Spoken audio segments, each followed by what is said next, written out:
श्री कृष्णा। राधे राधे दोस्तों, स्वागत है आप सभी का आपके अपने चैनल अधिक ज्ञान सागर में। मार्गशीर्ष जिसे अगहन का महीना भी कहते हैं, अगहन मास के शुक्ल पक्ष 2024 में मोक्षदा एकादशी का व्रत कब धारण किया जाएगा। तो देखिए, जो एकादशी का व्रत होता है यह भगवान श्री हरि विष्णु को अत्यंत ही प्रिय माना जाता है। सृष्टि का संचार, सृष्टि की भार जिसके हाथों में होती है, जिसे भगवान श्री हरि विष्णु के नाम से जाना जाता है, उनको रिझाने का सिर्फ एक ही उपाय है, तो वह है एकादशी। जो भी साधक या व्रती इस दिन एकादशी का व्रत धारण करते हैं तो उन्हें भगवान विष्णु की असीम कृपा की प्राप्ति होती है और अंत में गोलोक और मोक्ष की भी प्राप्ति होती है और भगवान श्री हरि विष्णु के चरणों में स्थान भी मिलता है। तो वह इंसान अपने सभी पापों से निवृत्त होकर भगवान श्री विष्णु की भक्ति में लीन हो जाता है। जो नित्य आने वाली एकादशी के व्रतों को करता है और उसी के समस्त परिवारों के भी पाप नष्ट हो जाते हैं, साथ ही में उसे सर्व देवी देवताओं का आशीर्वाद भी प्राप्त होता है। तो आइए जानते हैं ऐसे पवित्र एकादशी के बारे में। तो इस बार शुक्ल पक्ष की एकादशी, जिसे मोक्षदा एकादशी कहा जाता है, जानेंगे व्रत के शुभ मुहूर्त के बारे में। इस दिन पारण का क्या समय होगा, यानी व्रत किस समय खोला जाएगा, पारण कब और किस चीज से किया जाएगा। तो आइए जानते हैं इन सभी के बारे में। आप सभी भक्तों को सबसे पहले तो मोक्षदा एकादशी की ढेर सारी शुभकामनाएं। तो इसी के दौरान प्रत्येक मास के कृष्ण और शुक्ल पक्ष की एकादशी तिथि के दिन एकादशी का व्रत धारण किया जाता है। सभी एकादशी का अपना अपना विशेष महत्व माना गया है। इसी कारण से मार्गशीर्ष मास शुक्ल पक्ष की एकादशी मोक्षदा एकादशी व्रत का अपने में विशेष महत्व माना गया है। तो दोस्तों, महीने में एक कृष्ण पक्ष की एकादशी तो दूसरे शुक्ल पक्ष की एकादशी रखी जाती है। इसी तरह साल में कुल 24 एकादशियों का व्रत किया जाता है और हर माह में 2 एकादशी, एक कृष्ण पक्ष तो एक शुक्ल पक्ष की एकादशी रखी जाती है। तो इस बार सबसे पहले शुक्ल पक्ष यानी कि मोक्षदा एकादशी कब प्रारंभ होगी, कब समाप्त होगी, पूजा का विशेष मुहूर्त क्या है, आज के दिन क्या करें क्या ना करें, पारण कब और कैसे करें, इसके बारे में जानते हैं। जो भी भक्त सच्ची श्रद्धा के साथ नियम और निष्ठा के साथ मोक्षदा एकादशी का व्रत धारण करते हैं, इस दिन भगवान विष्णु और माता लक्ष्मी का और भगवान श्री कृष्ण के दामोदर स्वरूप का पूजन करते हैं। भगवान श्री कृष्ण का भी पूजन करते हैं। इस दिन गीता का पूजन करते हैं, क्योंकि आज ही के दिन भगवान श्री कृष्ण ने महाभारत के समय के दौरान अर्जुन को गीता का ज्ञान दिया था। यानी जब भगवान श्री कृष्ण ने अर्जुन को गीता ज्ञान दिया, उस दिन मोक्षदा एकादशी भी थी। तो इस दिन गीता जयंती भी मनाई जाती है। तो आप सभी को गीता जयंती की भी हार्दिक शुभकामनाएं। मोक्षदा एकादशी के दिन गीता, श्री कृष्ण, व्यास आदि का पूजन करके गीता जयंती का उत्सव मनाना चाहिए। साथ ही में हो सके तो आज के दिन भगवत गीता का दान, यानी आप भगवत गीता की किताबों का यदि ज्यादा से ज्यादा दान देते हैं तो आपको 100 गोदान के बराबर फल की प्राप्ति होती है और भगवान श्री कृष्ण की असीम कृपा प्राप्त होती है। आपके घर में कभी भी गरीबी और दरिद्रता का वास नहीं होता। तो आज के दिन यह उपाय जरूर करें। आप कम से कम, यदि आपकी क्षमता हो तो आप 3 से 4 भगवत गीता की किताबें भी दान में किसी को दे सकते हैं। परंतु याद रखें, दान आप उसी व्यक्ति को दें जो एकदम स्वच्छ, साफ और भगवान में विश्वास करने वाला हो। ऐसे ही किसी व्यक्ति को ना दे, यानी जो ना पढ़े, क्योंकि यदि गीता जितनी पढ़ी जाएगी उतना ही आपको आशीर्वाद प्राप्त होगा। तो इसीलिए किसी अच्छे ही इंसान को गीता देना, इससे अनंत पुण्य फलों की प्राप्ति होती है। मोक्षदा एकादशी व्रत करने वाले व्यक्ति को चाहिए कि 10वीं तिथि के दिन जौ और मूंग की रोटी, दाल आदि का प्रयोग करके, सेंधा नमक का प्रयोग करके, शास्त्रों में कहा गया है कि एकादशी के दिन पहले यानी कि 10वीं तिथि के सूर्यास्त के बाद भोजन नहीं करना चाहिए। तेल की जगह घी का उपयोग कर सकते हैं। इस प्रकार 10वीं को एक ही समय भोजन करके रात्रि एकादशी व्रत का स्मरण करते हुए ब्रह्मचर्य का पालन करते हुए सोना चाहिए। एकादशी की सुबह उठ करके नित्य कार्यों से निवृत्त होकर स्नान आदि करके व्रत का संकल्प लेकर के एकादशी तिथि के दिन रात्रि उपवास रखते हुए व्रत को धारण करना चाहिए। उपवास नहीं रख पाते तो एक समय फलाहार ग्रहण करके व्यक्ति को व्रत धारण करना चाहिए। इस दिन भगवान विष्णु, माता लक्ष्मी का और भगवान श्री कृष्ण के दामोदर स्वरूप आदि की पूजन, गंध, धूप, दीप आदि से पूजन करके अनेक प्रकार के नैवेद्य आदि का भोग लगाएं। शुद्ध वस्त्र धारण करके भगवान का पूजन आरती कर ले। इसके बाद ब्राह्मणों को भोजन करवाएं। ब्राह्मणों को दान और दक्षिणा दें।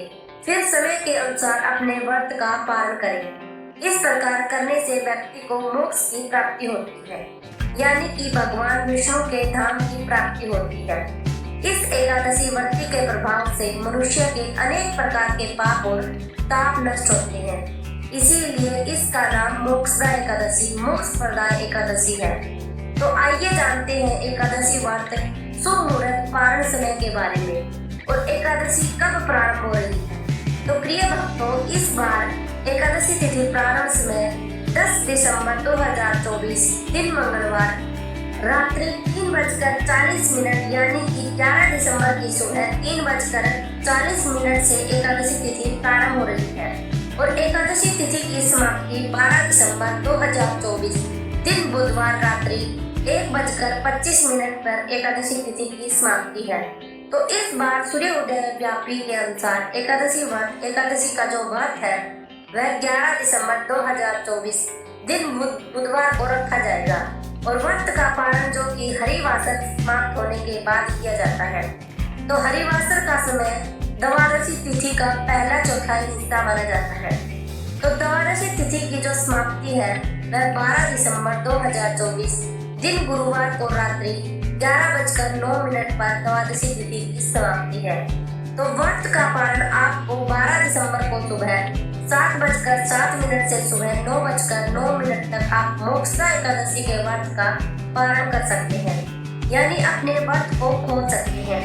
अब जानते हैं कि व्रत के पालन के समय किस चीज से हम पालन कर सकते हैं। तो इस व्रत का पालन गोमूत्र से करना चाहिए। यदि संभव ना हो तो यदि आपने निर्जला संकल्प लेकर व्रत रखा है तो आप जल से इस व्रत को खोल सकते हैं। नहीं तो आप चावल खाके या चावल से बनी हुई वस्तु जैसे खीर आदि खा करके अपने व्रत को खोल सकते हैं। या फिर यह भी ना हो पाए तो आप जल, फल या तुलसी दल से भी व्रत का पालन करें। 11 दिसंबर को ब्रह्म मुहूर्त का जो समय रहेगा वह सुबह 5:15 से सुबह 6:09 तक का होगा। सूर्योदय का समय सुबह 6:35 और सूर्यास्त समय 5:10 पर होगा। 11 दिसंबर को राहुकाल का समय सुबह 11:51 से दोपहर 1 बजे तक होगा। 12 दिसंबर को दोपहर 1:10 से दोपहर 2:30 बजे तक राहुकाल का समय होगा। राहुकाल के समय के दौरान कोई भी शुभ कार्य या कोई नया कार्य प्रारंभ नहीं करना चाहिए। इस बात का ध्यान रखें। साथ ही में इस बात का ध्यान रखें कि इस बार 2 सुंदर और दिव्य योग भी बन रही हैं। एक है वाद्यान योग और दूसरा है रेवती नक्षत्र का योग। वाद्यान योग सुबह से लेकर शाम को 6:48 तक रहता है और रेवती नक्षत्र सुबह से 11:48 तक है और इसी के साथ इस दिन शाम की पूजा का समय 5:22 से 5:50 तक रहेगा। इस दिन भगवान का पूरे विधि विधान के साथ पूजन करें, कथा स्मरण करें, भगवान की आरती करें, श्री विष्णु सहस्त्र नाम आदि का पाठ स्मरण करें तो बड़ा ही पुण्य फलदायी होता है। एकादशी व्रत रखने वाले को शुद्ध और सात्विकता का पालन करना चाहिए। व्रत के दौरान किसी के ऊपर क्रोध नहीं करना चाहिए। अपने मन को स्थिर प्रति ईर्ष्या या द्वेष का भाव नहीं लाना चाहिए। ब्रह्मचर्य का पालन करना चाहिए और पूरा दिन भगवान श्री हरि विष्णु के नामों का स्मरण करते हुए दिन व्यतीत करना चाहिए। और आज के दिन किन मंत्रों का प्रयोग कर सकते हैं तो पहला ओम नमो भगवते वासुदेवाय और दूसरा ओम श्री लक्ष्मी नारायण नमः। इन मंत्रों का आप जाप कर सकते हैं तो इसी के दौरान इससे पूर्ण फलों की भी प्राप्ति होती है। भगवान विष्णु अपने भक्तों के सभी प्रकार के पाप और ताप को नष्ट कर देते हैं। तथा सुख और समृद्धि का आशीर्वाद प्रदान करती हैं। अंत में भगवत धाम की भी प्राप्ति होती है। तो आज के दिन कौन से कार्य करें, कौन से कार्य ना करें? तो देखिए, आज के दिन भूत से भी चावल ना बनाएं, चावल का प्रयोग ना करें। यदि आप व्रत नहीं भी धारण करते हैं तो भी आपको आज के दिन चावल का प्रयोग नहीं करना चाहिए। इसी के दौरान आपको ना किसी की चुगली और ना ही किसी की बुराई करनी है। यदि आप पूरा दिन भगवान को स्मरण करते हुए दिन व्यतीत करते हैं तो आपका व्रत अवश्य ही पूर्ण फलदायी होगा। और इसी के साथ रात्रि में भगवान का नाम स्मरण करें और अगले दिन अपने व्रत का सही मुहूर्त पर पारण करें। पारण करने से पहले किसी निर्धन और गरीब व्यक्ति को भोजन कराएं या किसी ब्राह्मण को भोजन कराएं। उसके बाद ही अपने व्रत का पालन करें। तो आशा करती हूँ यह जानकारी आपको अच्छी लगी हो, तो हमारे चैनल को सब्सक्राइब कर लें। आने वाली वीडियो में मैं आपको सुनाऊंगी कि मोक्षदा एकादशी की व्रत कथा, तो आप पहले ही चैनल को सब्सक्राइब करके रख लें। तो चैनल को सब्सक्राइब करके बेल आइकन जरूर दबा दें। इससे यह होगा कि नोटिफिकेशन आपको समय पर मिलता रहेगा। वीडियो को लाइक करके सच्चे दिल से पूरी श्रद्धा के साथ कमेंट बॉक्स में जय श्री राधे कृष्ण अवश्य लिखें।